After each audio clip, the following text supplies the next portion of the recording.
Hello, Reporter Room investigators. Come on in, come on in. Today we're talking about the Lori Vallow Daybell case, the Chad Daybell case. Specifically, we're going to be deep diving into Melanie Gibb Zulema and Melani Boudreaux Pawlowski. Come on in. Tell me where you are from. You can tell me the country, the state. And also, if you give this a thumbs up, please tell me what number of thumbs up you are giving this. So come on in and tell me where you are from. Today, we're going to be talking about the mysterious passing of Lori Vallow Daybell's third husband, Joe Ryan, who I believe is the first victim, but some people think her sister Stacy was the first victim. So we're going to talk about that. Melani Boudreaux Pawlowski, is she an unindicted co-conspirator? What about Zulema? What about Melanie Gibb? Are these all victims of Lori, or is this all more sinister than we thought? Come on in and tell me where you are from. We are going to start off by talking about Lori Vallow Daybell's sister, Stacy. So I think it's appropriate that we do Lori's mugshot. Okay, so a lot of you guys have been asking me about this in the comment section, and then we're going to talk about Melanie Gibb Zulema and Melanie Boudreaux Pawlowski. Are there more indictments coming? I'm also going to look at the immunity deals. What do they cover? What do they not cover? So can there be more indictments? I'm going to tell you guys, and everything I'm sharing with you is my opinion. My name is Jessica Della Davies. I'm an investigative journalist, and my job is to investigate crimes, crime scenes, and potential suspects, and share with you how to do the same thing. If you have not subscribed to Reporter Room, well, it's free. Please do. And I can't get to 50,000 subscribers without your help.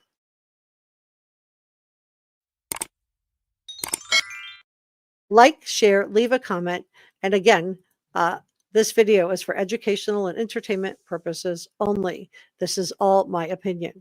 So let's talk about, in my opinion, Lori Vallow Daybell was not the only narcissistic person in this group.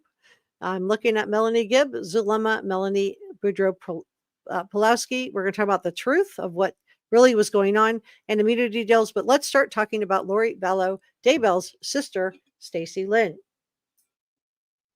Because you guys asked me to look into this in the comment section. So her COD remains undetermined. She died suddenly back in 1998. She was only 31 years old.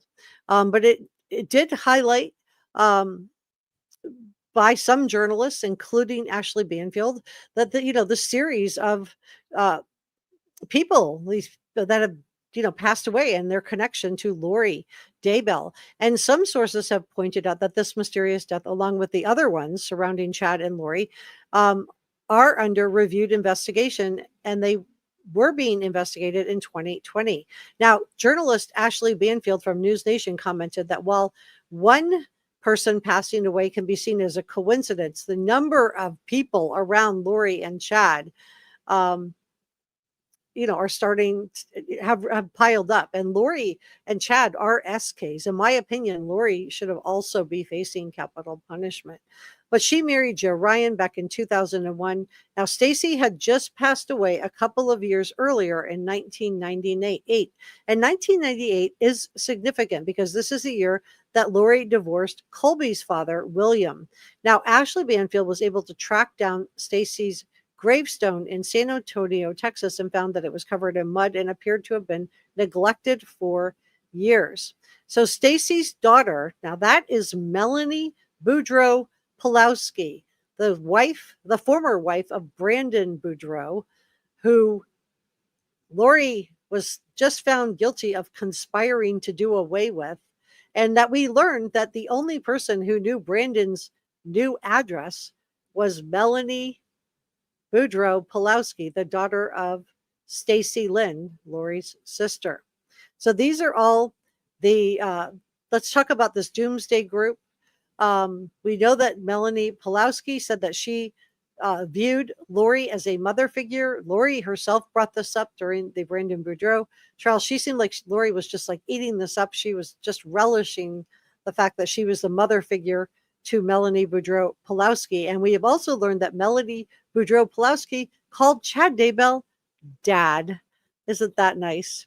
So Brandon Boudreaux, that's Melanie's, at the time, her estranged husband, accused Lori of attempting to do away with him in a drive-by shooting last fall.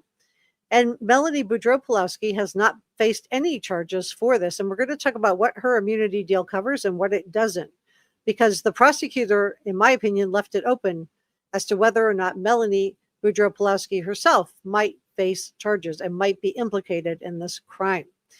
Obviously, she's innocent until proven guilty, but Lori is not. She was found guilty of conspiring to do away with Brandon Boudreaux. And who was the beneficiary of Brandon Boudreaux's life insurance policy? Well, it was Melanie Boudreaux Pawlowski, wasn't it? So we can see a list of Lori Daybell's relatives along with Chad Daybell's wife. And if you think about Tammy Daybell, Alex Cox, who I believe was also a victim of Lori and Chad, and maybe some other members of the group. I believe that Joe Ryan was the first. I don't think Stacy was the first one. I don't see a motive there. So I did check into it, although I do think it's suspicious that we have this, yet another person around Lori Daybell that's been done away with. I just want to emphasize that I have not been able to find anything that definitively says that Lori did away with her sister, Stacy Lynn. But I am not as convinced about Joe Ryan. I do think that this was the first time Lori collected insurance. I think she is a black widow, in my opinion, and I think Joe Ryan was the first person that she did away with. So to my knowledge, Lori Daybell was not with Chad Daybell back in 1998. She was, was just getting divorced from Colby's dad. She was not independently declaring people as light and dark and naming people as zombies. Now, do I think Alex could have done something to Stacy? I think it's possible, but again, I could not find a motive.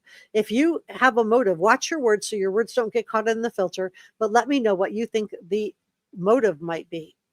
Now, some of you asked who Lori Daybell's first and second husbands are. They are alive. One is Nelson Yanis. I'm not sure how you pronounce his name. And the other is William Lagoya. Now, they are reportedly both still living. Then Lori, the first husband, Lori Daybell, married her high school sweetheart back in 1992. Of course, this marriage did not last. We know this because she's been married. I think Chad Daybell is husband number 6. Her first husband she married was a high school sweetheart, and she married him in 1992. Again, this marriage did not last. But she did get Colby from her marriage. So let's talk about Melanie Gibb and her role in this. And then we're going to talk about narcissism. And in my opinion, Lori was not the only narcissist in this group. And we're going to talk about immunity deals. Is this going to be a problem? Does law enforcement have anything to connect Melanie Gibb Zulema and Melanie Pawlowski? Can they go after them? We're going to go through what type of immunity deal they got, what this covers, and what it doesn't cover in just a second. But let's talk about Melanie Gibb. So Melanie Gibb, could she still be prosecuted? She met Lori Vallow back in 2017. She became close friends with her in 2018. She was drawn into Lori's circle of friends who were exploring the Preparing the People movement and the religious beliefs that were being promoted by Chad Daybell. Now, Melanie and Lori became close friends in 2018. They attended religious conferences together. They were discussing end of times prophecies. Melanie also participated in castings with Lori, with a ritual where they prayed for evil spirits to leave people. She testified in both the Lori Daybell and Chad Daybell trials, providing insights into their beliefs about past lives, dark and light spirits, and the concept of zombies. So in my opinion, Melanie was well aware of what it meant to declare somebody dark and to declare them a zombie, in my opinion. Melanie was present when Lori and Chad first got together. She observed their attraction to each other. Lori shared that with Melanie Gibb, that she and Chad believed they had been married in previous lives and had a mission together. So sounds like Melanie bought in on this hook, line, and sinker. And why wouldn't she? She's being told she's one of the chosen ones. She's one of the 144,000. She's special. So a key piece of evidence was that phone call that Melanie Gibb recorded where she confronted Lori and Chad about JJ Vallow's disappearance. And they became really defensive with her. Now, Lori had previously told law enforcement that JJ was with Melanie Gibb, which wasn't true. But up until that moment, Melanie Gibb was all in on supporting Lori and Chad. Even though Tylee and JJ, people were looking for them, she didn't do anything until Lori and Chad implicated her by saying that JJ was with her. And that's when Melanie Gibb got worried for Melanie Gibb. So everything came to a head when Melanie Gibb confronted Lori and Chad in a recorded phone conversation on December 18th of 2019. Now, to be clear, law enforcement did not ask Melanie to record this. She did this on her own. And in my opinion, Melanie was perfectly content to go along with the dark and light. She would have felt superior to other people because she was light and they were dark. She was perfectly comfortable with the casting. She was perfectly comfortable with Charles Vallow being declared a zombie. She was perfectly comfortable with everything until Lori said that she had JJ. And it looks like Lori and Chad were ready to pin JJ's disappearance on Melanie Gibb. And that's when Melanie, on her own accord, recorded that phone conversation with herself, with Lori and Chad. So this was self-serving, in my opinion. This was Melanie Gibb covering her own backside because she didn't take any action to protect other people, in my opinion. During cross-examination, Melanie Gibb tried to distance herself from the zombie concept, but admitted to participating in casting out spirits with Lori. However, a lot of people are not buying Melanie Gibb and her excuses. In fact, Melanie Gibb recalls Lori bringing up the light and dark concepts with her in January of 2019. In fact, Melanie Gibb lied previously about JJ's whereabouts to law enforcement. So did Melanie Gibb have an immunity deal? Did Melanie Gibb have an immunity deal? Reports from April of 2022 during Chad Daybell's trial indicate that Melanie Gibb was granted an immunity agreement to provide testimony. So this would have been in Idaho. I don't know if this was extended to Arizona or not. And I'm going into detail on the Melanie Gibb immunity deal in just a moment, what this means, what she's immune from, but what they could still prosecute her for. But I want to just talk about her lies for a second. So this agreement would protect Melanie from being prosecuted based on her testimony in that specific trial. Melanie Gibb had previously admitted lying to the police about JJ's whereabouts. Let that sink in. Let that sink in. JJ Vallow was autistic. He was a special needs child. And Melanie Gibb lied to law enforcement during the disappearance of a special needs little boy. Let that sink in. So this immunity deal would not protect Melanie Gibb from prosecution if other evidence unrelated to her trial testimony, so she was immune to whatever she said at the trial, but not immune if law enforcement got something else on her later.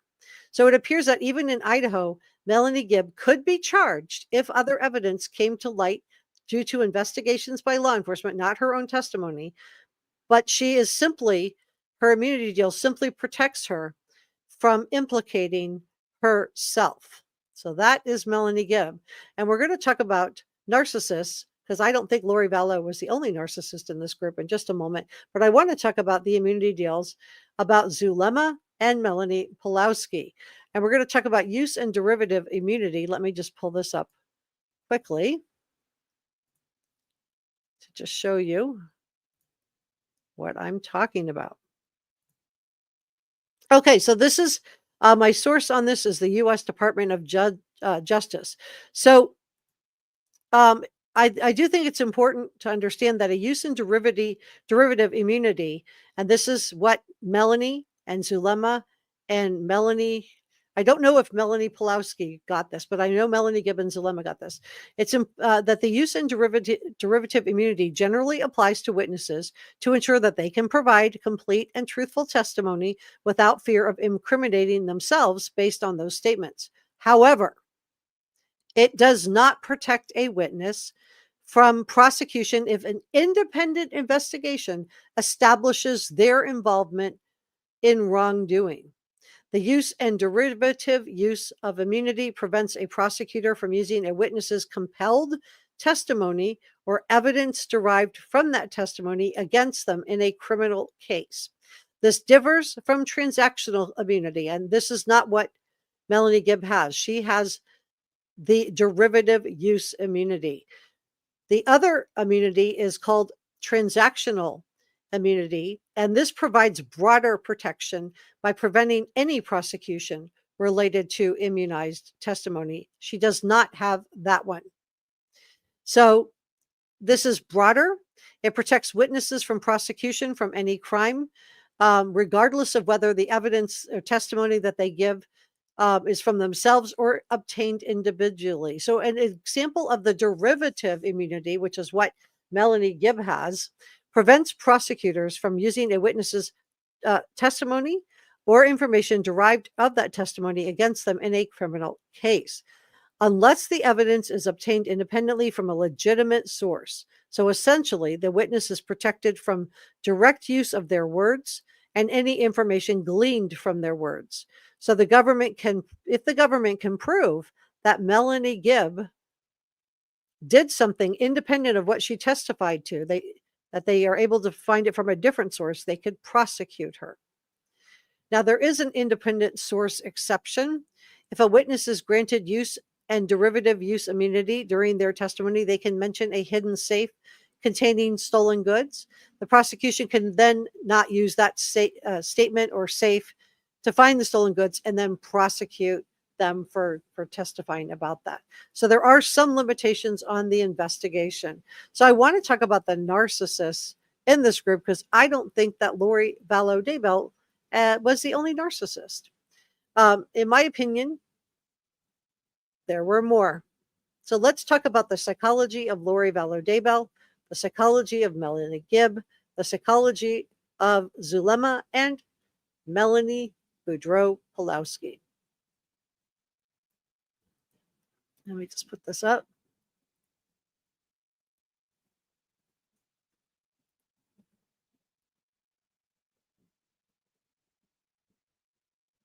Okay.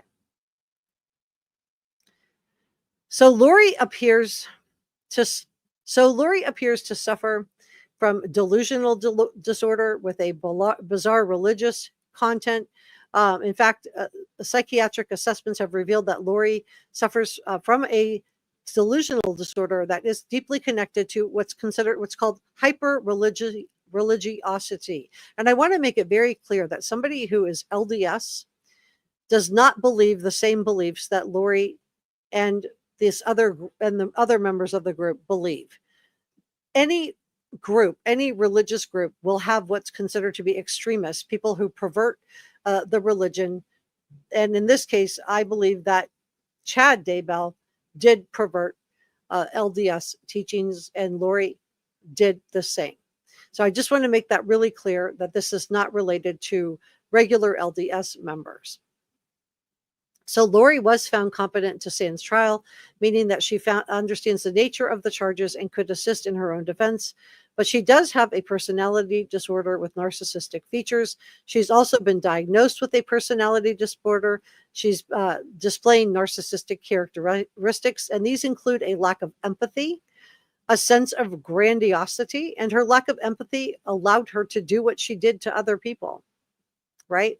Allowed her to conspire to do away with Tammy Daybell, allowed her to do away with JJ and Tylee, her own children, allowed her to do away with Charles Vallow, together with Chad Daybell.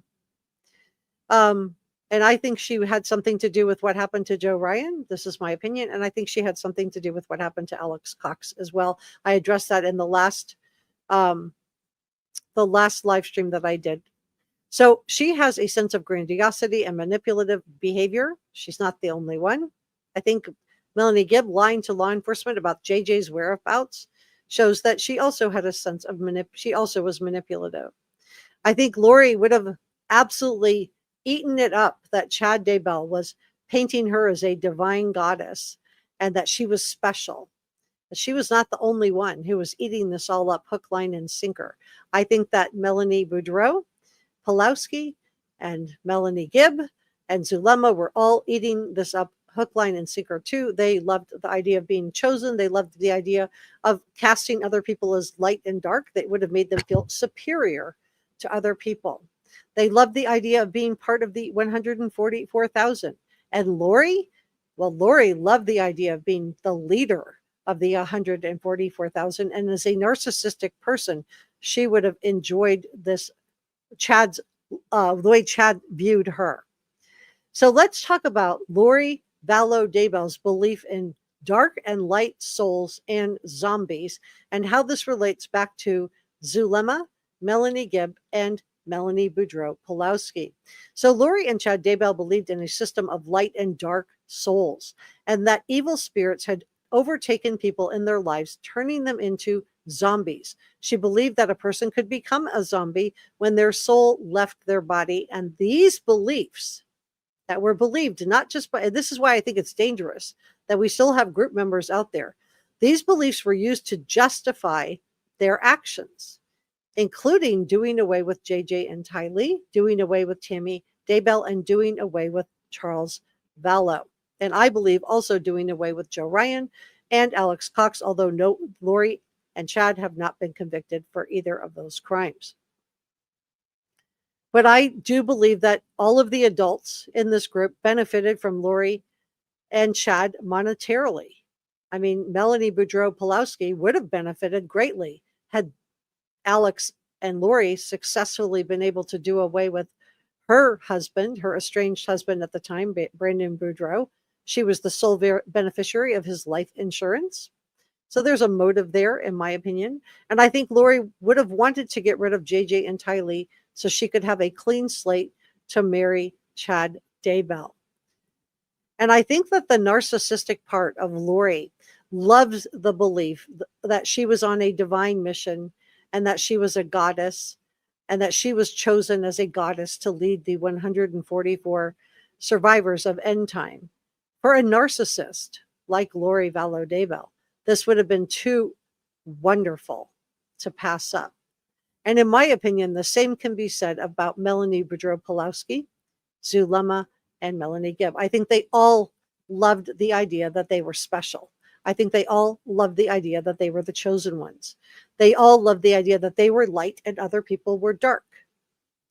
And I think that they all, in my opinion, this is just my opinion, have narcissistic characteristics which made them more susceptible to the teachings of Chad and Lori Daybell. Moreover, one of the characteristics of narcissism is to feel superiority over other people. So when you think about a superiority feeling, imagine having the godlike power to declare other people as dark and light and to declare other people as zombies and to be part of castings to, which was basically a nice way of saying they were hoping this person would not survive, right?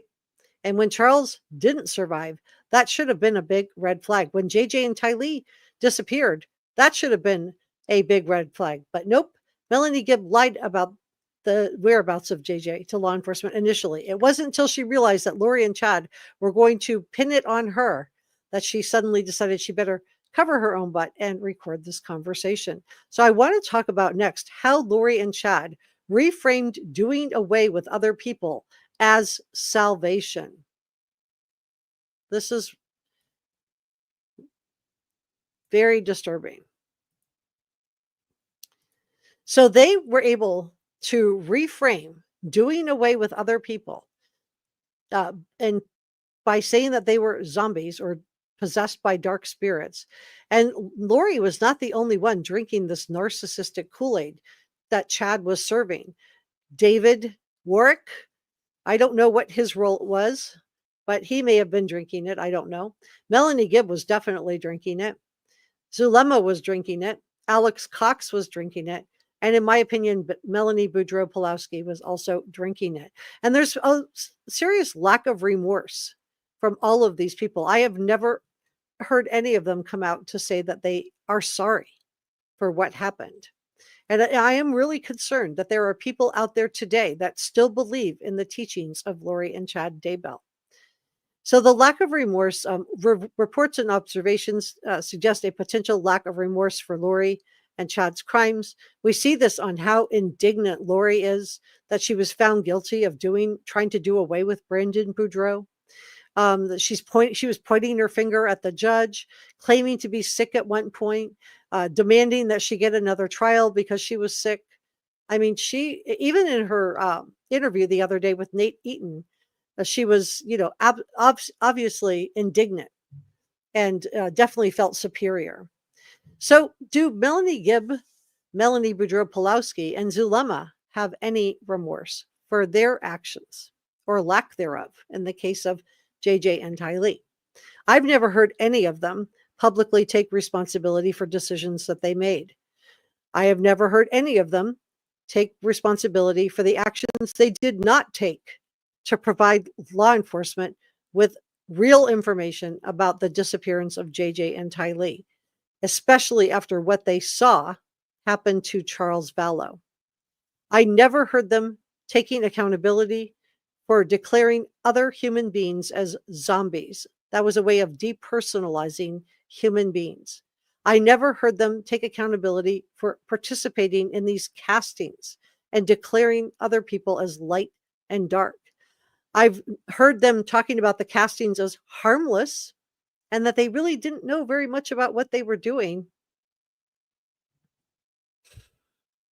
They didn't know. They want you to believe that they didn't know what they were doing. This is a lot of deflecting, in my opinion. And Melanie Gibb was up to her eyeballs with Chad Daybell. As I shared with you in the last live stream, he wrote the foreword for her book. So she was all in. Let's talk about Chad Daybell's teachings and how they played a role in Lori Vallow Daybell, in Melanie Gibb, in Melani Boudreaux Pawlowski, and Zulema and their actions. So Chad Daybell, for those of you that don't know, he was published fiction. And this is sort of an interesting point that I saw being raised by hidden true crime psychiatrist Dr. John. Talked about that Lori, he felt like she had difficulty distinguishing what was real from fantasy from fiction.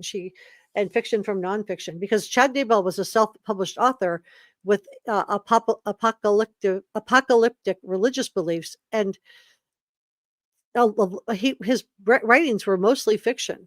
So this played a huge role in Lori and her extreme ideologies, and he may have exploited her religiousness and drawn her into his group, his Doomsday group. And this group they were part of, they all shared these apocalyptic beliefs, including the imminence of the end of the world. And we heard in the interview that Lori did with Nate that she, was still believing that this is about to happen. So let's talk about manipulation and control and how groups like this do manipulate and control followers. According to experts, this was a factor in Lori's case. But my question is, who were the manipulators and who were the manipulatees? Who was being the controlling people? Certainly, Alex was being very manipulative. He was doing Chad's bidding. He believed he had been told by Chad Daybell, according to Zulema, that he was a warrior put here to protect Lori. So he did away with JJ and Tylee, along with Chad and Lori Daybell, and buried these two little ones in Chad Daybell's backyard. Alex conspired with Chad and Lori, and possibly Melanie Boudreaux Pawlowski, in my opinion, to do away with Brandon Boudreaux, Luckily, Brandon survived. I think, in my opinion, if Brandon had not survived, that his children would not be here today. So I don't think Alex was being controlled. I think he was all in on this. He enjoyed feeling superior to other people. He enjoyed feeling light and dark. Zulema also seems to be up to her eyeballs in all of this. Let me put up her picture.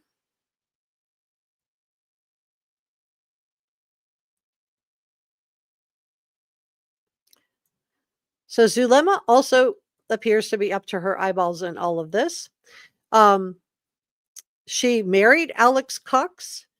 He passed away inside her home, supposedly of natural causes, but I cannot tell you how rare it is to have pulmonary embolisms in 2 different lungs. And I think it would have been very easy to use carbon monoxide. Some people have said, well, her son was at home. Yes, but all you have to do is put something under the door and he would have been fine. And he was in his own room with his headphones on. This is what he says. So I think it would have been very easy to use this to do away with Joe Ryan and also to do away with Alex, in my opinion. Some people said that he would have been cherry red. This is actually not the case. It can happen with carbon monoxide, but more likely they're going to be pale. They're going to appear as pale. So the motive for Lori and Chad is clear. Alex was worried that Lori and Chad were going to make him the fall guy for everything. And then he just mysteriously turns up, passed away under natural circumstances in Zulema's house, and her son, who called the police, didn't even know that his mother had married this man. Let that sink in. She'd been married to Alex for 2 weeks before he just mysteriously turned up, done away with. And then we have Melanie Gibb.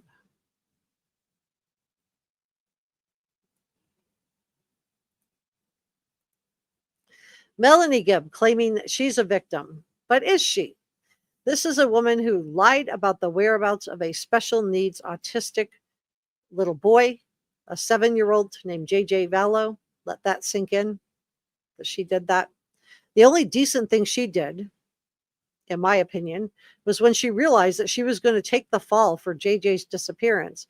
That's when she decided that she was going to record this phone call and go to authorities and make it clear that she did not have JJ. So in my opinion, she wasn't concerned at all for the welfare of JJ and Tylee. She wasn't concerned of the welfare of Charles Vallow. She wasn't concerned about the welfare of Tammy Daybell. Melanie Gibb was concerned with her own welfare. And law enforcement did not ask her to make that recording. She made that on her own. And in my opinion, the sole purpose of it was to cover her own backside. So I think Melanie Gibb has shown herself to be very calculating, to be very manipulative, in my opinion. And I think lying about the disappearance of a special needs little boy is beyond the pale. And then we have Melani Boudreaux Pawlowski.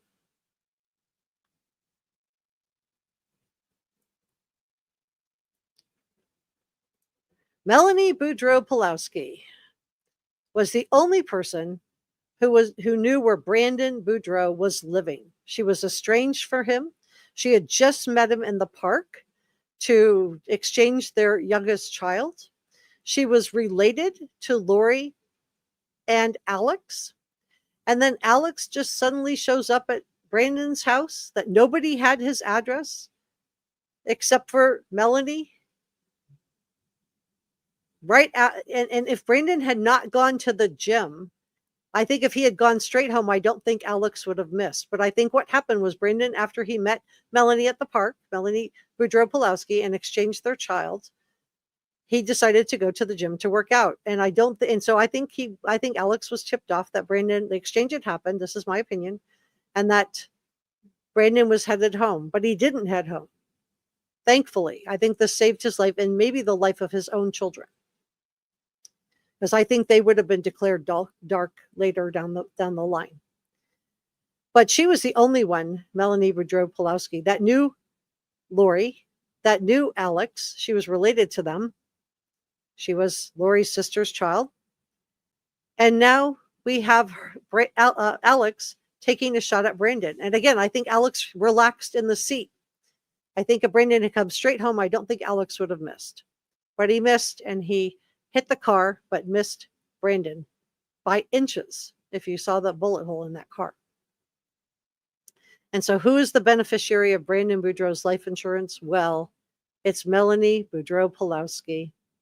And I think the prosecutor did hint around that there were going to be indictments. Because remember, the immunity deal that I shared with you doesn't cover evidence that law enforcement can find that is not related to any testimony that Melani Boudreaux Pawlowski gave. So if they're able to piece together the information of what happened to Brandon Boudreaux, or if Lori Vallow Daybell decides to flip, Melani Boudreaux Pawlowski could find herself under indictment next, in my opinion.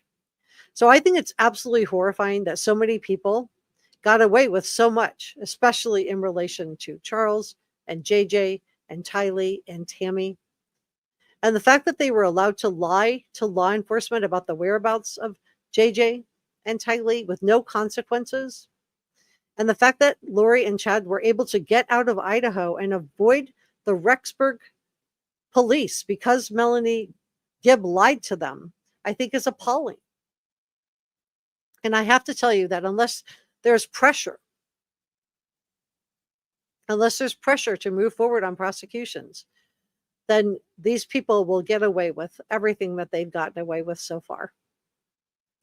And the immunity deals, as I shared with you a few moments ago, they don't cover everything. There are loopholes, and I think this is a good thing for justice.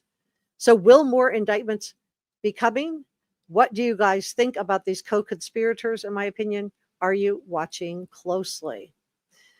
Let me take a couple of comments in chat, and then we're going to talk about this a little bit more. I want to welcome Leon Littlejohn as a brand new Reporter Room member. Thank you so much for joining as a Reporter Room member. I'm glad you are here. And thank you to NJAS for gifting a Reporter Room membership. If you received that, please make sure you say thank you to NJAS, and thank you from me to you also to NJAS. So I just wanted to see how you guys feel about this. And I would like to do a poll. Do you think that more indictments will be coming in relation to Melani Boudreaux Pawlowski, Melanie Gibb, and or Zulema? Thank you, NJAS. This is our head mod, NJAS.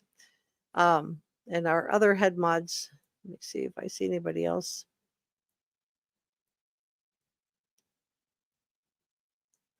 This is our other head mod, Amelia. And if you are modding, I see Susan modding. Thank you for modding. If you're Sirius is modding, thank you. And Leslie's modding. If you're modding, please drop me a comment so I can see you and just say thank you for modding today. Kathleen is modding. Thank you for modding, Kathleen. So thank you to all of you guys who have showed up to be here today. If you're watching, please come up and talk to me. If you you can, Jody is modding. I'm trying to see if I see any more mods. We're going to do questions too, but I just wanted to say thank you to the mods. Hope everybody had a good 4th of July this weekend. I see Holly. There's Holly. Holly's modding. If you're modding, if you could drop me a comment, I would love to just say thank you. Kathleen and Susan says, I think we have to get all the Daybell. Yeah. Every one of them needs to be rounded up. I agree. Wink says, I wish they would, but I don't think so. If anyone, I think it's going to be Melanie Boudreaux Pawlowski. I just don't think they have enough on her. Lemon says, when Lori and Chad were trying to get to Zulema to move to Rexburg, Zulema told Lori that she wouldn't move. She wouldn't have a way to make money if she moved. Lori stated that it was okay because Melanie would have enough money. So that tells me that there was a conspiracy, and that is Melanie Boudreaux. And I'm not saying she is or she isn't. I'm just asking this question. Is she an unindicted co-conspirator? Remember, they just found Lori Daybell guilty of this. She hasn't even been sentenced yet. Thunder Snow says Trina and Melanie might be indicted. She sure seemed to Trina. Okay, so that's the prosecutor. She did. You're right, Thunder Snow. She did talk about indictments. So do we have people that conspired to be part of this? And I am backing up so I can take more of your comments. YouTube says Alex got some sort of medication in Mexico. I've been trying to find out about that. If you have a source for that, let me know what it is so I can dig into that more. Because we were wondering why the paramedics gave Narcan, but yet there was no other medication at the scene. But what you guys have basically shared with me in the comments is that it was really common, and I'm talking about Alex Cox here because I was wondering why Narcan was in his system, but no other medications, and that would be typically given for opioids, right? But you guys told me that because of the way he was found on the bathroom floor, that this would be a standard procedure for paramedics to give the Narcan. So I think that question is answered. But if there's something else, Thunderstone said, yeah, Brandon saved his kids. Melanie was ready to hand over her dark little ones to Chad. Yeah, she was calling Chad dad and saw Lori as a mother figure. Can I kick it? Said bad actors do like Brian Kohberger have some work to do. Holly said everyone should stay away from these people. Yep. Susan thinks they're all gross. Laura said absolutely true. She's agreeing with you. Calm Kitty. Leslie thinks it's shady. Calm Kitty said Chad tried to get Alex to move to his house in Rexburg. Blame it all on Alex when the kids found Tammy. That was going to be blamed on Alex. Well, Alex thought they were trying to pin it on him, according to Zulema, what she testified to, right? No, we're not doing Jack and Lily today, Njaz. I'm not doing them today. I decided to focus in on these two cases and just really do a deep dive and not try to spread myself. So then I'm going to do Jack and Lily in 3 days. And there just also isn't enough updates in that case. I don't want to do update. If I don't have an actual update, I don't want to do updates, and I don't want to do speculation on missing little ones. Kat said they should go after her. Njaz says, please like and subscribe. Yeah, please subscribe. Please like this video. Calm Kitty thinks that Melani Boudreaux Pawlowski needs to be charged. Thunder says the two of them were already declared dark. Calm Kitty said 2 of the kids had been labeled dark already. Do you know which 2? Do you know which 2? Thunder, okay, so we went through that. Which 2 kids were declared dark besides Tylee and JJ? Brooke says Melanie. Oh, that's horrible. I'm so sorry that happened. Leslie said, thank you to all the lovely mods. And Sassy says, thank you to you and Jazz. Kat said, what's going on with Chad's kids, especially his daughter? Yeah, that a lot of people were wondering about that. Because she got on she got up and testified during his trial, that her mother, was tired and whatever, but the prosecutor basically ripped her to shreds at the Chad Daybell trial, saying that, pointed out her mother was in clogging classes, right? She was preparing to run a 5K, right? She wasn't on death's door by any means.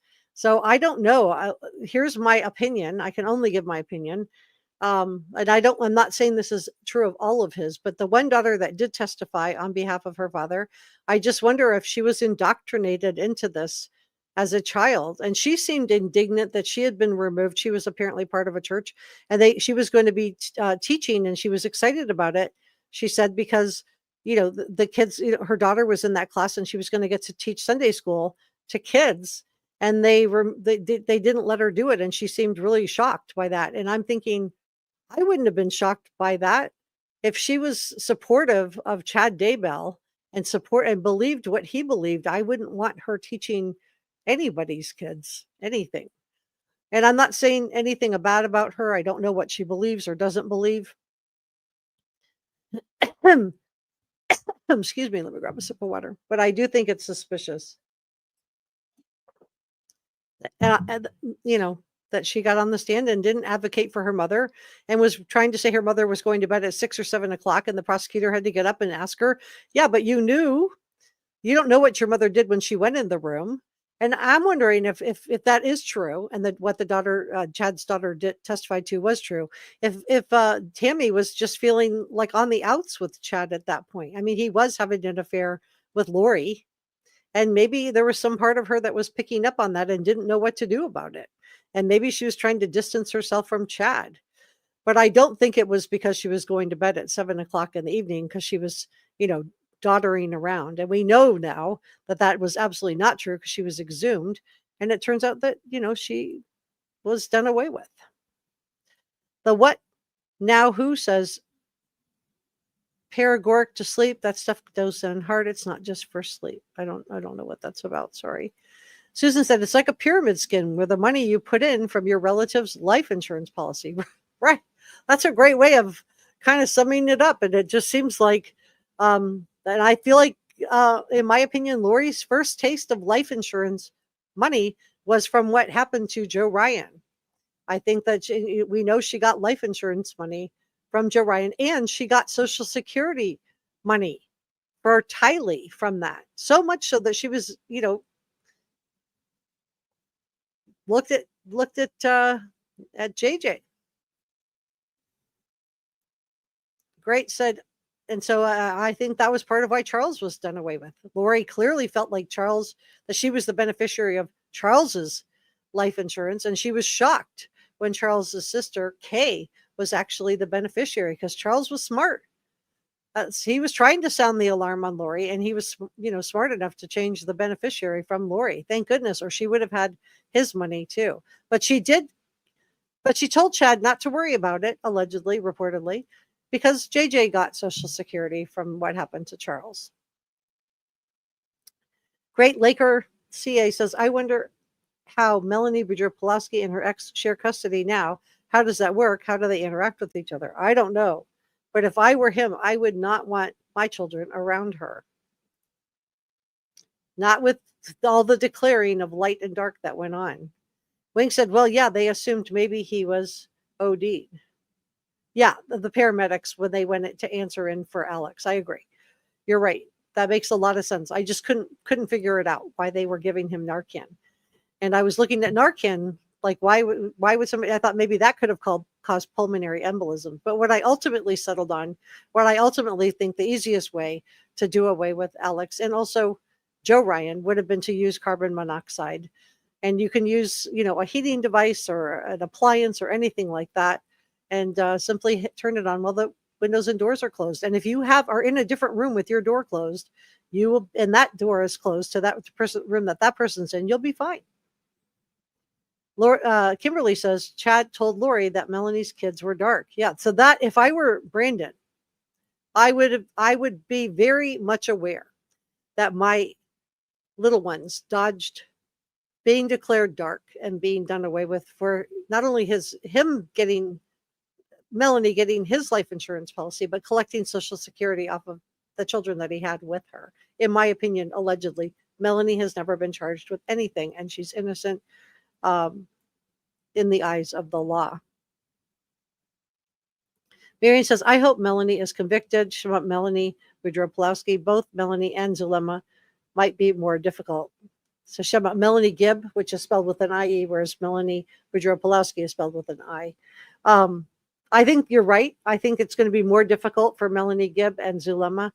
But I think Melanie Boudreaux Pawlowski, I think that there could be charges filed there with a conspiracy charge, definitely, for attempted doing away of Brandon Boudreaux. Great Laker CA says, Ian were a wire to get information. Why did he stay with Melanie and have a child with her? I have no idea. I don't know why any of these people stayed and did what they did. Like she dug, yeah. Hi, Marianne. Thanks for modding today, Holly. Wink said, yeah, she can definitely learn from her Idaho attorney for sure. Sassy once says, I was surprised to know that you mentioned it. I was almost of the evidence of her manipulative abilities. Thanks for modding today, Kathleen. Let's get a couple more comments here. I am going to take a couple more comments. Sunny Day says, maybe Jack and Lily could be found in time. I would love for them to just be found no matter what. I just don't want to do updates when I don't have actual updates. So I just decided I would focus on these two cases, and I'm just, hopefully we'll have some more information in a couple of days. But if there isn't any new information, and I'm just going live for, I don't want to do that. Full World said once Melanie would get money for her kids. I don't know who Brian B is. I'll have to look that one up. Kimberly said, when Lori and Melanie were on a road trip, Chad texted Lori that Melanie's talking about Melani Boudreaux Pawlowski's kids were dark and could be zapped. So that's really concerning. And that does make me wonder if there was insurance policies out on Melanie's kids.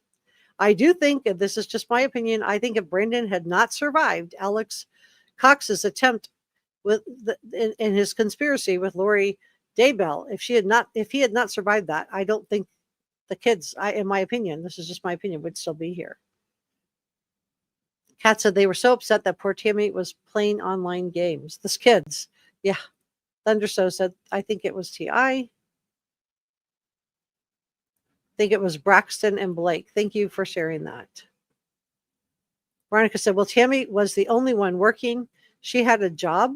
She was tired carrying her husband on her back. Yeah. He was going, he wasn't working.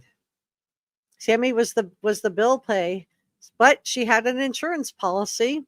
And I think that, Chad Daybell was more than happy to try to cash in on Tammy's insurance policy. We're not done, but I do want to say thank you to our producers, Enja, Sasha Angel, George Brown, and Christy Valentine. And thank you to our channel members for your ongoing and caring support of this channel. Thank you so much. I would not be able to do this without you. And I want to talk a little bit more about Stacy Lynn, Lori Vallow's sister.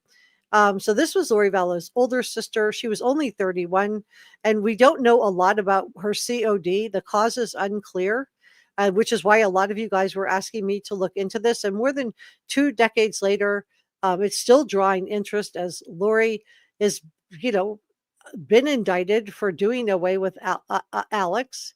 Sorry, not Alex, for doing, Lori and Alex were indicted for doing away with Tammy, and for doing away with JJ, and for doing away with Charles, and for doing away with Tylee.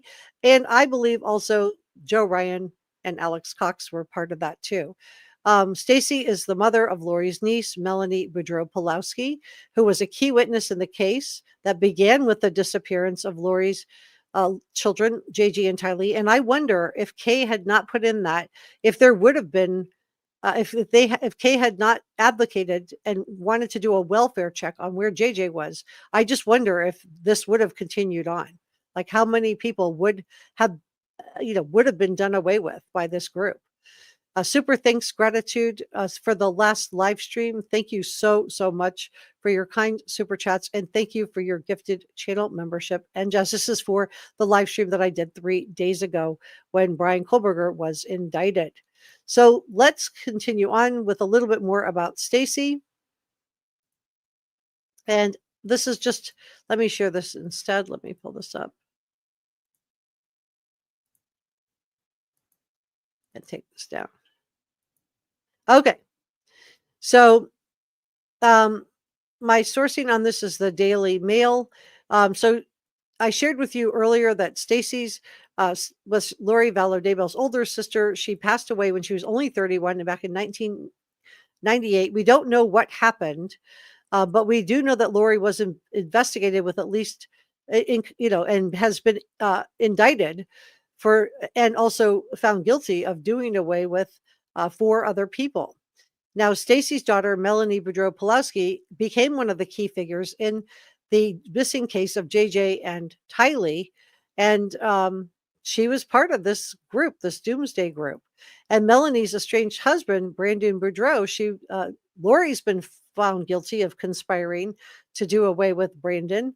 So will Melanie Boudreaux Pawlowski finally be done away with? But look at this group that are linked back to Lori. So you can see why people are wondering about Stacy. This is Stacy here on this part. So you can see Alex Cox, who was natural causes.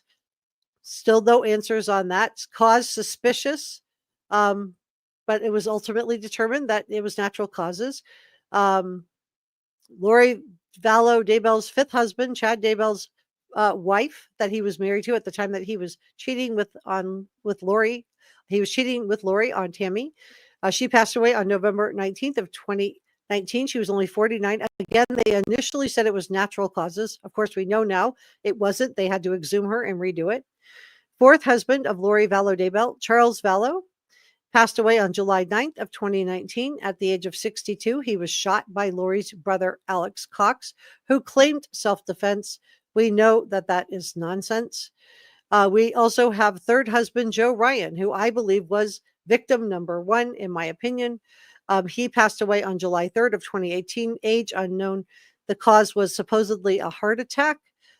I also have seen arterial sclerosis was the cause. So I'm not convinced that either of those are the cause. And then we have sister of Lori Vallow, her older sister, Stacy Cox Cope, who passed away on May 21st of 1998, age 31. The cause is unknown. So I haven't found anything to link it to this, but let's listen to Ashley Banfield this is back when, I don't know if I can play this or not. I don't think I can. I would love to have listened to Ashley on this. But basically she shows this, sorry about that. Let me pull this back up. I just want to show you what Ashley is showing here. I'll just tell you what she says. Hold on. I got it. Okay.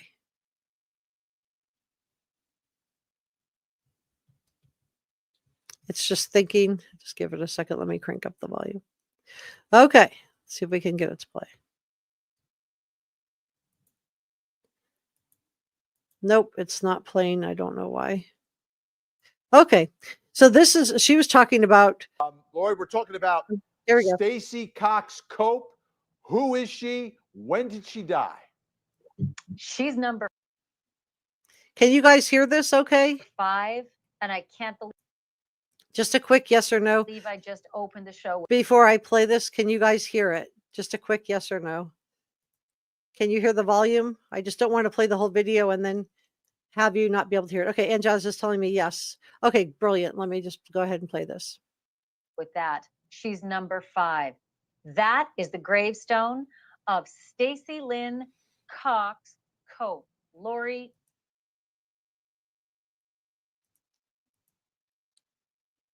Daybell's older sister. A couple of decades ago, she died.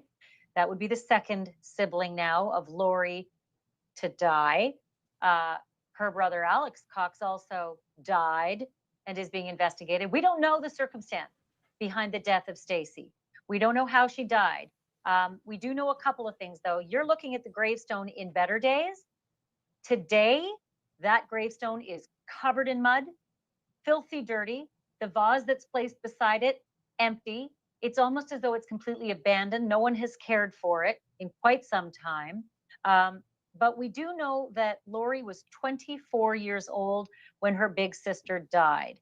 Her sister was just approaching her 32nd birthday. Again, circumstances unknown at this time.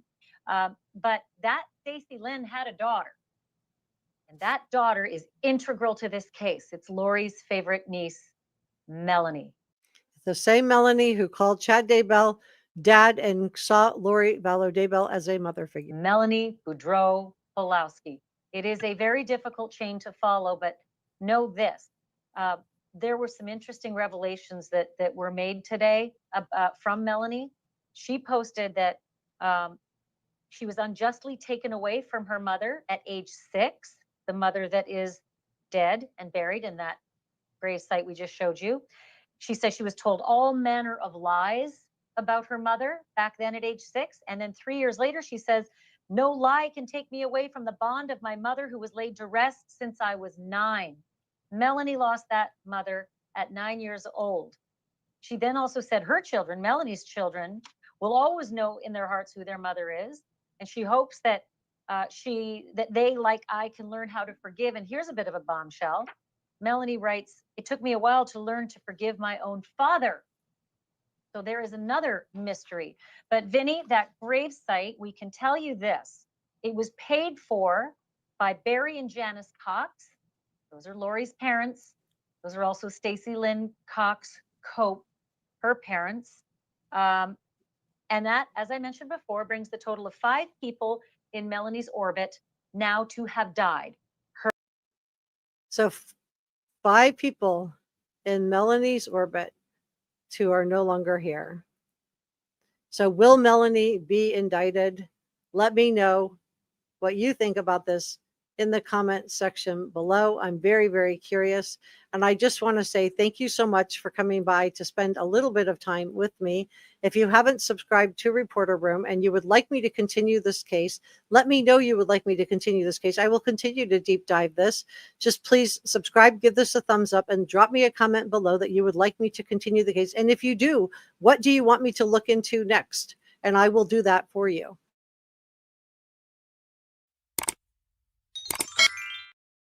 Thank you so much for coming by to spend a little bit of time with me, and I will see you on the next one.